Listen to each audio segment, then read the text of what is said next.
अस्सलाम वालेकुम दोस्तों, इस वीडियो में हम देखेंगे कि डाटाबेस क्या होता है। उससे पहले हमें यह पता होना चाहिए कि डाटा क्या होता है। जैसे एक नंबर है 5, तो हम ये एक डाटा है। डाटा कोई भी चीज़ हो सकती है कि क्योंकि खाली 5 नंबर है तो इसका कोई मतलब नहीं बनता। खाली 5 का तो कोई नंबर मतलब नहीं ना बनता।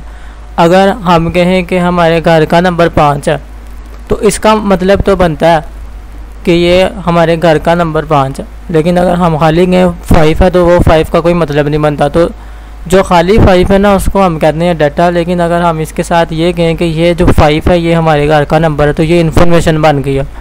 तो ये फ़र्क होता है डाटा और इन्फॉर्मेशन में।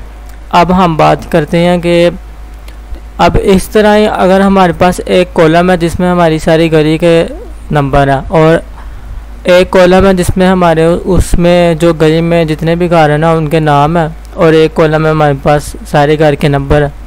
तो एक टेबल बन गया ना। अब जिस टेबल में अब जौन सा हम टेबल या फिर कोई भी चीज़ जहाँ पे स्टोर करते हैं ना उसको हम डाटाबेस कहते हैं। और जिस सॉफ्टवेयर के थ्रू हम डाटा को स्टोर करते हैं ना उसको DBMS कहते हैं, मतलब डाटाबेस मैनेजमेंट सिस्टम। और DBMS जो होता है ना इसके ज़रिए हम कोई भी चीज़ डाटाबेस में क्रिएट करा सकते हैं, रीड डिलीट करा सकते हैं। अब जौन सा डाटा हम डाटाबेस में स्टोर कराते हैं ना उसमें कोई ना कोई चीज़ हमें यूनिक जौन सी है ना वो स्टोर करानी पड़ती है, जिसकी बेस में हमने सर्च करानी है। जिस तरह ये टेबल है इसमें तो घर का जो भी सारे नंबर थे ना वो यूनिक है, मतलब इसमें एक कॉलम है, एक ऐसा कॉलम है जो वो पूरा का पूरा कॉलम यूनिक है। इसकी बेस में हम बता सकते हैं कि ये वाला जौन सा घर का नंबर है ना इसका मालिक कौन है। तो इसी तरह हम अब एक और एग्ज़ाम्पल लेते हैं। जिस तरह हमारी एक क्लास की हम एग्ज़ाम्पल लेते हैं। क्लास का हमारे पास टेबल है तो क्लास में जो बच्चे होते हैं उनके नाम एक जैसे हो सकते हैं, और जो क्लास में कुछ बच्चे ऐसे होते हैं जिनकी एज भी सेम हो सकती है। अगर टीचर ने किसी बच्चे को बुलाना हो तो फॉर एग्ज़ाम्पल वो एक बच्चे का नाम लेता है लेकिन उसके रिस्पॉन्ड में वो दूसरा बच्चा उसको रिप्लाई करता है, क्योंकि दोनों के नाम एक जैसे ना। तो कोई ना कोई चीज़ हमें यूनिक रखनी पड़ेगी जिसकी वजह से पता चल सके कि वो किस बच्चे को बुला रहा है।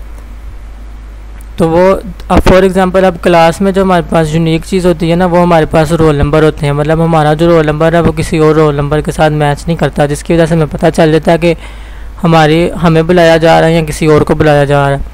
अब जो डाटाबेस होते हैं ना कुछ डाटाबेस में हम रिलेशनल डाटाबेस भी बना सकते हैं। अब रिलेशनल डाटाबेस वो होते हैं जिनमें आपस में कोई ना कोई रिलेशन होता है। जिस तरह हमारे पास अगर हम एक एग्जांपल लें गूगल की, हमारे पास एक गूगल का अकाउंट होता है। अब उसी के अंदर हम वो जौन सा हमारा एक अकाउंट है ना उसी में हम Google map, YouTube, Google drive, play store और गूगल के जितने भी प्रोडक्ट हैं वो सारे एक ही अकाउंट में चला लेते हैं। अब इसी तरह हमारे पास माइक्रोसॉफ्ट का जौन सा अकाउंट होता है वही अकाउंट हम माइक्रोसॉफ्ट ऑफिस में, जिस तरह वर्ड, पावर पॉइंट वगैरह हो गया, एक्सबॉक्स हो गया, स्काइप हो गया, वन ड्राइव हो गया, मतलब एक ही अकाउंट हम इन सारे प्रोडक्ट में चला लेते हैं। तो ये इस तरह रिलेशनल डाटाबेस हमारे पास बनता है। तो उम्मीद है आपको डाटाबेस की और DBMS की समझ आ गई। और डाटाबेस वो होता है जहाँ पे हमारा सारा डाटा स्टोर होता है, और DBMS वो होता है जिसके ज़रिए हमारा डाटा स्टोर होता है, जो भी वो सॉफ्टवेयर हो या कोई भी चीज़ हो। तो ये है हमारे पास डाटाबेस। अगर आपको समझ लगी है वीडियो को लाइक करें, कोई क्वेश्चन ना आप कमेंट कर सकते हैं। Thank you for watching.